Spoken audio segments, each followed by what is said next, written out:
Hello friends, this is Varsha. Welcome back to my channel. Eklavya शिक्षक भर्ती में आपका जो जनरल इंग्लिश का पार्ट है, जिसमें आपकी वर्ब, टेंसेस वगैरह आने वाले हैं, उनकी आज पहली क्लास स्टार्ट हो रही है। इसमें हमने बाइलिंगुअल लेकर चल रहे हैं कि जो नॉन इंग्लिश के स्टूडेंट्स हैं उनको भी समझ में आए। ये क्लास हॉस्टल वार्डन के साथ ही आपके टीजीटी, पीजीटी जिसमें भी जनरल इंग्लिश आ रही है उन सभी का सिलेबस सेम है, तो ये क्लास भी सभी के लिए सेम है।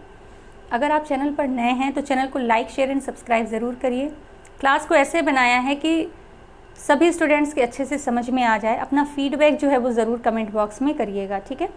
तो स्टार्ट करते हैं वीडियो। वर्ब मीन्स क्या होती है आप सभी को पता होगा। वर्ब माने होता है क्रिया, ठीक है, कि जो भी काम हम करते हैं वह क्या हो गई, हमारी क्रिया हो गई।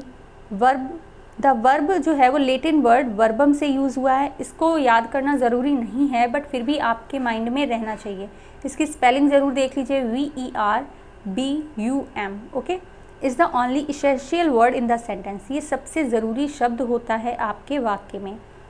If your sentence lakhs a verb, अगर आपके सेंटेंस में वर्ब नहीं है, the sentence is not a sentence, तो वह वाक्य नहीं है, ठीक है। ये बहुत ज़रूरी लाइन है, इसको अच्छे से समझ लीजिएगा कि हर वाक्य में आपके वर्ब का होना, क्रिया का होना ज़रूरी है। अगर किसी सेंटेंस में वर्ब नहीं है तो वो वर्ब नहीं, तो वो सेंटेंस नहीं है, ठीक है। नेक्स्ट बढ़ते हैं। द वर्ब एक्सप्रेसेस एक्शन और स्टेट ऑफ बीइंग, मतलब वर्ब किसी कार्य की स्थिति या उसके होने की अवस्था को व्यक्त करता है कि कोई काम है वो किस तरह से हो रहा है, उसके एक्शंस क्या हैं और उसका स्टेट ऑफ बीइंग क्या है। फुल फॉर्म देखते हैं। The verb is a word that expresses actions, feeling और existence. It tells about the subject. Verb जो है वो एक्सप्रेस करता है एक्शंस को, हमारी जो फीलिंग्स है और जो अवस्था है उसके बारे में, ठीक है। ये सब्जेक्ट के बारे में बताता है। जिस वर्ड से किसी एक्शन, फीलिंग का पता चले वह वर्ब है। तो हिंदी वाले जो है वो हिंदी देख सकते हैं। यहाँ पर एग्जाम्पल देख लीजिए। लॉयन रॉर, यानी कि शेर जो है वो दहाड़ रहा है, तो शेर क्या कर रहा है, उसका अपना एक्शन कर रहा है, ठीक है। तो ये जो सेंटेंस है ये एक्शन की कैटेगरी में हो गया। एंड आई फील थैंकफुल, ठीक है। तो आप सभी ने इतना सपोर्ट किया है तो आई फील थैंकफुल, मैं थैंकफुल महसूस कर रही हूँ। तो ये फीलिंग जो है, ठीक है, वो आपकी वर्ब के अंतर्गत ही आएगी। अब देखते हैं कि वर्ब के कितने टाइप्स होते हैं। तो वर्ब 2 टाइप्स की होती है। एक तो मेन वर्ब एंड नेक्स्ट है आपकी ऑक्सिलरी वर्ब। मेन वर्ब को हिंदी में मुख्य क्रिया कहते हैं एंड ऑक्सिलरी वर्ब को सहायक क्रिया कहते हैं। जो मुख्य क्रिया है वो आपकी 3 टाइप्स की होती है। एक transitive, intransitive, regular and irregular, finite and non finite, ठीक है। सहायक क्रिया आपके 2 टाइप्स की होती है, modal verb and helping verb. सहायक क्रिया और हेल्पिंग वर्ब जो हैं ये एक जैसे ही होते हैं। अगर आपने मतलब दोनों ही एक ही हैं। ऑक्सिलरी वर्ब यानी सहायक क्रिया को हेल्पिंग वर्ब भी कहा जाता है, ठीक है। तो अब हम देखते हैं कि ऑक्सिलरी वर्ब जो है वो क्या होती है, उसको समझते हैं। Auxiliary verb is a verb that is used to help another verb. यहाँ पर अनदर है, ठीक है, आपको PDF में मिल जाएगा। Auxiliary verb is a verb that is used to help another verb meaningful. Auxiliary verb यानी सहायक क्रिया दूसरे किसी वर्ब को मीनिंगफुल यानी अर्थपूर्ण बनाता है। It is use to change the other verbs tense, mood और वॉइस। ये दूसरे वर्ब की टेंस, मूड और वॉइस यानी वाच्य को बदल देता है। It is if the auxiliary verb stand alone in a sentence, अगर ऑक्सिलरी वर्ब को अकेला यूज़ किया जाता है तो वो मेन क्रिया की तरह अपनी पोजीशन ले लेता है। It also takes the position of main verb, ठीक है। तो समझ गए होंगे ऑक्सिलरी वर्ब क्या होती है। ये सहायक क्रिया है, ये दूसरे जो वर्ब होती हैं उनको मीनिंगफुल बनाता है। अगर इसको अकेला यूज़ किया जाता है तो वो मेन वर्ब की पोजीशन ले लेता है। एंड दूसरे जो वर्ब होते हैं उनकी काल, भाव, वाच्य यानी टेंस, मूड एंड वॉइस को बदल देता है, ठीक है। नेक्स्ट बढ़ते हैं। एग्जाम्पल देख लेते हैं। Is, am, are, was, were, has, have, had, do, does, will, shall, can, could, would, should, etc। ये आपकी ऑक्सिलरी वर्ब है यानी सहायक क्रिया हैं। गीता इज़ वीपिंग, गीता रो रही है। Ram is working at home, Ram घर पर काम कर रहा है। तो इसमें जो इज़ वर्ड है ये आपका ऑक्सिलरी वर्ब यानी सहायक क्रिया के अंतर्गत आता है। कुछ यहाँ पर जो वर्ब हैं उनकी हमने पास्ट एंड प्रेजेंट फॉर्म लिखी हुई हैं, उनको देख लीजिए। जैसे इज एम आर ये प्रेजेंट में है तो उसका पास्ट आपका हो जाएगा वाज वर्ब, हैज़ हैव है तो उसके लिए हैड हो गया, डू डज डिड हो गया, विल वुड यानी करना, शैल मीन्स चाहिए तो उसका पास्ट हो जाएगा शुड, कैन मीन्स सकना तो उसका पास्ट हो जाएगा कुड, मे मीन्स शायद तो माइट हो जाएगा उसका पास्ट।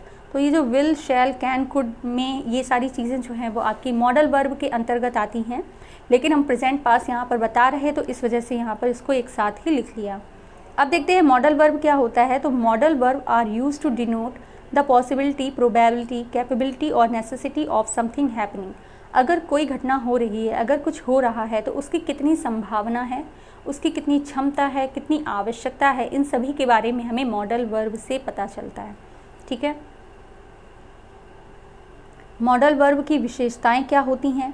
तो मॉडल वर्ब कभी भी जेंडर के अनुसार चेंज नहीं होता। जैसे अगर ही है यानी लड़का है तो उसके लिए भी अगर कैन यूज़ कर रहे हैं तो शी के लिए भी कैन ही यूज़ करेंगे। ये नहीं देखेंगे कि वो लड़का है वो तो यहाँ पर कुछ और आना चाहिए, लड़की है तो कुछ और आना चाहिए। सभी के साथ सेम ही वर्ब यूज़ होगी। I can, you can, he can, she can, they can, we can. Okay, ये हमेशा मेन वर्ब के साथ यूज़ होंगी, अकेले नहीं होंगी, अकेले कभी नहीं होंगी। आई कैन स्विम, मैं तैर सकती हूँ तो आई कैन स्विम, यहाँ पे स्विम के साथ में कैन आया है। वी मस्ट ओबे अवर पेरेंट्स, हम अपने जो पेरेंट्स हैं उन्हीं की आज्ञा का पालन करना चाहिए, माननी चाहिए। ठीक है, इसमें जो है SES ING नहीं जोड़ा जाता है। कभी आपने कहीं भी नहीं पढ़ा होगा कैंस, कैनिंग। ठीक है, तो इसमें SES ING नहीं जोड़ा जाता है। मॉडल वर्ब के साथ में हमेशा वर्ब की फर्स्ट फॉर्म यूज़ होती है। ये इंपॉर्टेंट लाइन है, इसको देख लीजिए। इसकी PDF आपको टेलीग्राम चैनल पर प्रोवाइड करा दी जाएगी, वहाँ से आप ले सकते हैं। तो ही कैन गो, ये आपका जो सेंटेंस है सही है। ही कैन गोइंग ऐसे कभी नहीं होता, तो ये आपका जो सेंटेंस है रॉन्ग हो गया। ठीक है, टेंस में मॉडल का यूज़ नहीं होता है। अब कुछ मॉडल वर्ब हैं उनको देख लेते हैं कौन कौन सी होती हैं।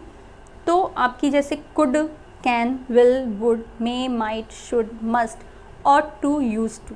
तो ऑट टू, यूज टू, अब इसमें देखिए टू लगा हुआ है तो ये अपवाद हैं, इनके साथ टू पहले से ही होता है। जैसे आपके फिलिंदा ब्लैंक्स आ जाते हैं, अगर आपको ऑट लिखा है तो आप उसके आगे टू ज़रूर लगाएंगे। ठीक है, अगर यूज्ड लिखा है तो उसके आगे टू ज़रूर लगेगा, तो ये फिलिंदा ब्लैंक्स में भी काम आ जाएंगे। फिलिंदा ब्लैंक्स जो है वो इन्हीं सब से रिलेटेड होगी। तो आप ये जो टॉपिक हैं इनको समझते जाइए, फिलिंदा ब्लैंक्स खुद हो जाएंगे। अब देखते हैं main verb. The main verb is the action done by और on the subject of the verb. Action words are easy to identify. Main verb जो होते हैं वो हमारे जो एक्शंस होते हैं, जिस तरह से हम काम करते हैं, वो आपके मेन वर्ब यानी मुख्य क्रिया होते हैं। इनको पहचानना बहुत ईजी होता है। हिंदी में देख लेते हैं, जिस वर्ब से किसी काम के होने का पता चले वो आपकी मुख्य क्रिया है। जैसे नहाना, धोना, खाना पीना, रोना, हंसना आदि। ठीक है, ही प्लेज क्रिकेट, वह क्या कर रहा है, खेल रहा है। Nimisha wrote a poem, Nimisha क्या कर रही है, लिख रही है। Rohan writes a letter, Rohan क्या कर रहा है, लिख रहा है। तो क्या कर रहा है का मतलब क्या, तो ये लाइन देख लीजिए। You need to ask the question what is the subject doing. जो सब्जेक्ट हमारा है वो क्या कर रहा है, अगर हमें इसका आंसर मिलता है तो जो आंसर है वही आपकी मुख्य क्रिया हो गई, वही आपकी मेन वर्ब हो गई। आई होप आपको समझ में आ रहा होगा। अपना फीडबैक ज़रूर दीजिएगा, क्योंकि ये फर्स्ट क्लास है इंग्लिश की। आपकी आगे की क्लास भी आपके फीडबैक पर डिपेंड करती हैं। ठीक है, forms of main verb. Main verb की फॉर्म देख लीजिए कि ये V1 यानी वर्ब की फर्स्ट फॉर्म, वर्ब की सेकंड फॉर्म, वर्ब की थर्ड फॉर्म। वर्ब में यस या यस भी लगा होता है एंड वर्ब में ING फॉर्म भी लगी होती है। ठीक है, there are 3 types of the main verbs. Main verbs जो हैं वो आपकी 3 तरह की होती हैं। Transitive verb, intransitive verb, regular verb and irregular verb, finite verb and non finite verb. तो अब इन तीनों के बारे में हम कल पढ़ेंगे। ये आपकी क्लास 1 है, क्लास 2 कल आएगी शाम को 5 बजे इसी टाइम। ठीक है, तो चैनल को लाइक, शेयर एंड सब्सक्राइब ज़रूर करें एंड फीडबैक ज़रूर दीजिएगा कि किस तरह आपको क्लास लगी, समझ में आई या नहीं आई। Thank you so much for watching.